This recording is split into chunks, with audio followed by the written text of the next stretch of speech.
Assalamualaikum warahmatullahi wabarakatuh. Alhamdulillah wassalatu wassalamu ala Rasulillah wa ala alihi wa sahbihi wa mawalah. La haula wala quwwata illa billah, amma ba'du. Jadi kita kembali lagi akan membahas i'rab kitab Fathul Bari, dan sekarang kita sudah sampai di rukun wudu yang nomor 5. Jadi langsung saja kita mulai. A'udzubillahi minasyaitonir rajim. Bismillahirrahmanirrahim. Qala al-musannifu rahimahullah ta'ala wa nafa'ana bihi wa bi ulumihi wa bi ulumi sa'iri salihina wa bi ulumi masyayikhina fid daraini amin ya rabbal alamin. Wal khamisu ghuslul rijlaini ilal ka'bain. Untuk pembagian yang kelima dari fardunya wudu adalah membasuh kedua kaki sampai kedua mata kaki. Ghuslul rijlaini ilal ka'baini, gitu ya. Illam yakun al-mutawaddi'u labisat lil khufaini. Itu dilakukan jikalau orang yang melaksanakan wudu tidak memakai dua khuf. Fa in kana labisa ma wajaba alaihi wasful khufaini au ghuslur rijlaini. Namun jikalau orang yang wudu tadi itu menggunakan dua khuf, maka orang yang wudu tadi wajib untuk mengusap dua khuf atau membasuh kedua kakinya. Wa yajibu ghuslu ma alaihima bin sya'rin wa sil'atin wa usbu'in zaidatin kama sabaqa fil yadaini. Kemudian seorang yang melaksanakan wudu itu juga wajib untuk membasuh segala hal yang ada di atas kedua kaki, berupa rambut, kemudian sil'ah kemarin itu benda ya, dan kemarin saya contohkan seperti keringat ya. Benda apapun yang menempel di kedua kaki, keringat, pokok benda-benda yang alami. Kalau benda-benda itu eksternal, itu harus dihilangkan dulu, seperti kena tip X ya, tip X-nya dihilangkan dulu karena itu menghalangi masuknya air atau sampainya air di kulit yang ada di kaki. Kemudian membasuh jari-jari yang tambah, kalau misalkan dia punya jari lebih dari 5, sebagaimana keterangan yang sudah dibahas pada dua tangan, seperti itu. Sekarang kita masuk ke analisis i'rabnya. Wal khamisu wawnya wa ataf, jelas al khamisu menjadi ma'tuf kepada lafadz ar-rabi'u, jelas, dan selain sebagai ma'tuf, posisi dari al khamisu juga sebagai mubtada. Ya, dibaca rafa, tanda rafanya menggunakan dhamma ya. Sebab al khamisu ini merupakan sifat asalnya kan wal qismu al khamisu, dan dia itu berupa adat yang menunjukkan sifat seperti itu. Kemudian ghuslul rijlaini ini menjadi khabarnya al khamisu, dibaca rafa, tanda rafanya menggunakan dhammah pada mudhofnya. Di sini berupa idhofah ya, ghuslu sebagai mudhof, rijlain ini sebagai mudhof ilaih. Berarti tanda rafanya pada lafadz ghuslu, seperti itu. Untuk ghuslu itu merupakan masdar dari ghusala yaghsilu, kemudian rijlain itu merupakan isim tasniyah ya, sehingga tanda jarnya menggunakan ya. Sebagaimana bait al-ya wa tahfufu ya fi jami'ihal alif jarad wa nasbat ba'da fathid qad ulif. Kemudian ilal ka'baini, jar majrur, huruf jarnya ila, majrurnya adalah lafadz al-ka'baini yang berupa isim tasniyah, sehingga tanda jarnya menggunakan ya.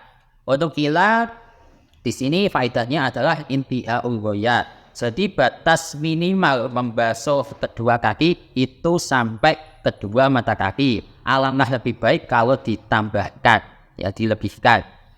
Kemudian illam yakun. Nah, innya ini merupakan huruf syarat, dan dia termasuk salah satu amil jazm. Jadi dia itu menjazmkan dua fi'il mudhari', tapi di sini yang dijazmkan itu bukan fi'il mudhari', akan tetapi jumlah yang dijazmkan oleh in yang pertama adalah lam yakun al-mutawaddi'u labisan itu.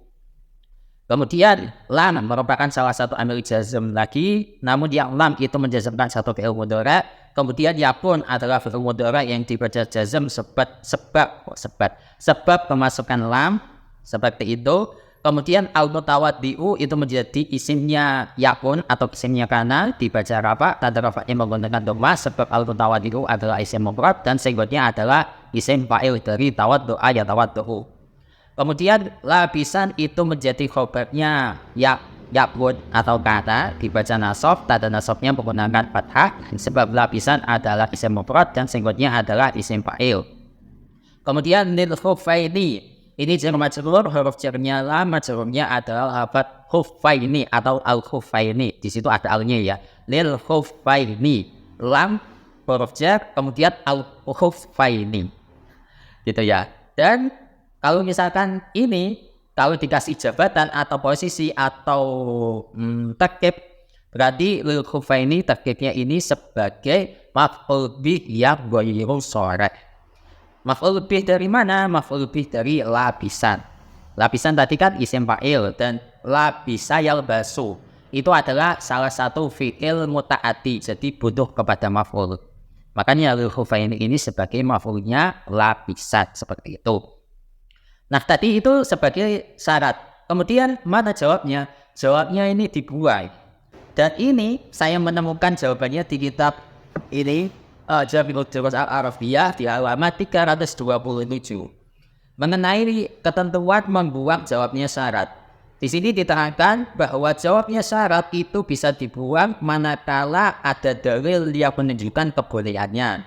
Dengan syarat, hendaknya syaratnya itu berupa fi'il madhi secara lafaz. Itu yang pertama. Contohnya di sini, anta faizun ini istahadta. Engkau akan sukses jikalau engkau mau berusaha.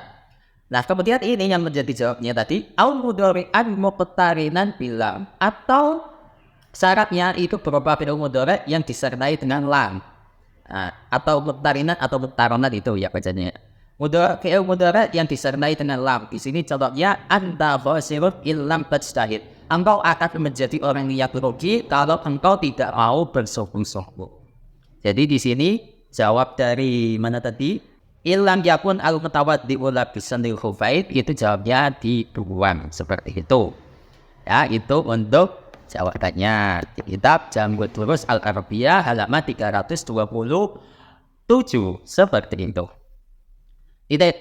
Fa'in kana labisahuma, fa'in kana, itu dulu ya.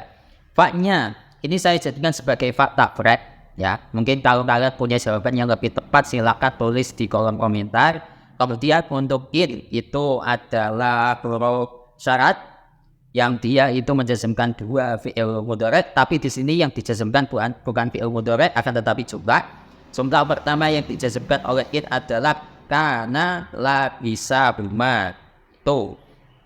Kemudian kalau jumlah yang dijazmkan oleh in ini kita perhatikan dari satu persatu. Kana itu adalah fi'il madhi yang termasuk amil nawasir dan dia adalah fi'il naqis. Kemudian untuk isimnya kana adalah dhamir mustatir, takdirannya huwa ini kembali ke al-mutawaddi'u. Kemudian la bisa bima ini menjadi khobarnya kana, dibaca nasab, tanda nasabnya menggunakan fathah pada mudhofnya. Di sini berupa idhofah ya. La bisa sebagai mudhof, huma sebagai mudhof ilaih. La bisa itu merupakan isim fa'il dari la bisa yalbasu ya, insya Allah itu fi'ilnya ya. Ingat saya mengikuti wazan fa'ila yaf'alu. Kemudian untuk huma itu adalah mudhof ilaih yang berupa isim dhamir, sehingga huma ini di mahalli jarrid. Nah, itu merupakan jumlah yang dijazmkan oleh in. Berarti jumlah ini bukan dibaca jazm akan tetapi fi mahalli jazmin. Kemudian untuk jumlah yang dijazmkan oleh in yang kedua adalah wajib alaihi masbul khuffaini. Itu yang awwaslul rijlaini itu enggak saya ikutkan ya, itu atau itu jumlah yang dijazmkan oleh in yang kedua, sehingga kalau jumlah ini kita perhatikan satu persatu, wajib adalah fi'il jawabnya. Kemudian alaihi ini jar majrur atau istilah tempat menurut saya adalah huruf jar dan isim dhamir yang mahal jar. Seperti itu. Kemudian mas'ul khuffaini ini menjadi fa'il dari wajaba yang berupa idhofah, mas'ul sebagai mudhof, al-khuffaini sebagai mudhof ilaih. Di sini kalau di kitab i'rab yang lain itu yang menjadi fa'il adalah yang mudhofnya saja yang mas'ul, yang al-khuffain itu bukan. Itu ya. Tapi di sini saya hitung semua mudhof plus mudhof ilaihnya. Untuk mas'ul itu masdar dari masaha yang sa'u, al-khuffaini isim tasniyah yang dibaca jar, tanda jarnya menggunakan ya, seperti itu. Kemudian au wasbur rijlaini, au merupakan huruf ataf, wasbur rijlaini adalah maktuf. Untuk maktuf alihnya adalah masbul khuffaini. Nah, berhubung maktuf alihnya dibaca rafa, maka maktuf di sini juga dibaca rafa. Tanda rafanya menggunakan dhammah pada lafaz ghuslu pada mudhofnya saja. Seperti itu. Ghuslu itu merupakan masdar dari ghusala yaghsilu, ar-rijlain itu merupakan isim tasniyah dari rijlun. Saya ngomongnya terlalu cepat. Tidak. Wa yajibu. Wawnya waw istinaf kalau menurut saya loh ya. Kemudian yajibu adalah fi'il mudhari yang dibaca rafa, tanda rafanya menggunakan dhamma, sebab yajibu adalah fi'il mudhari sahihul akhir yang tidak kemasukan amil nasab ataupun amil jazm. Kemudian ghuslu ma merupakan fa'il dari yajibu, dibaca rafa, tanda rafanya menggunakan dhamma pada lafaz ghuslu pada mudhaf. Di sini berupa idhofah, ghuslu sebagai mudhaf, ma sebagai mudhaf ilaih. Ghuslu adalah masdar dari ghusala yaghsilu, ma merupakan isim mausul yang mabni sehingga ma ini fi mahalli jarrid karena posisinya sebagai mudhaf ilaih. Kemudian alaihima adalah jar majrur atau yang lebih tepat adalah huruf jar dan isim dhamir yang mahal jar. Seperti itu, ana punya faedah isti'la, kemudian huma isim dhamir yang mahal jar. Kemudian bin sya'rin, jar majrur lagi, huruf jarnya bin, majrurnya adalah lafaz sya'rin yang berupa isim mufrad sehingga tanda jarnya menggunakan kasrah. Untuk bin di sini adalah punya faedah bayanul jinsi. Dia menjelaskan ma, sesuatu yang alaihima, yang di atas kedua kaki, seperti itu. Kemudian wasil atin, wawnya waw atof, sil atin adalah maktuf, untuk maktuf alaihnya adalah lafaz sya'rin, sehingga berhubung maktuf alaihnya dibaca jar, di sini sil atin juga dibaca jar, seperti itu. Untuk singkat dari sil atin adalah isim jamid. Kemudian wa usbu'in, wawnya waw atof, usbu'in adalah maktuf alaihnya adalah lafaz sil atin, itu maktuf alaih cabang. Kalau maktuf alaih pusat adalah lafaz syi'rin, seperti itu. Usbu' singkatnya adalah isim jamid, artinya jari. Ya. Kemudian zaidati menjadi sifat atau naat dari usbu, ya. Di sini sifatnya itu berupa muannas, maka usbu ini adalah muannas meskipun artinya satu jari gitu ya. Kemudian tama ini adalah jar majrur atau yang lebih tepatnya adalah huruf jar dan isim mausul yang ma'ar jar, seperti itu. Kaf di sini punya faedah tasbih, kemudian ma isim mausul yang ma'al jar. Kemudian sabaqo menjadi silahnya ma yang berupa jumlah fi'liyah, ya, dan berhubung dia berupa jumlah yang menjadi silah, maka jumlah yang menjadi silah ini tidak memiliki ma'al i'rab.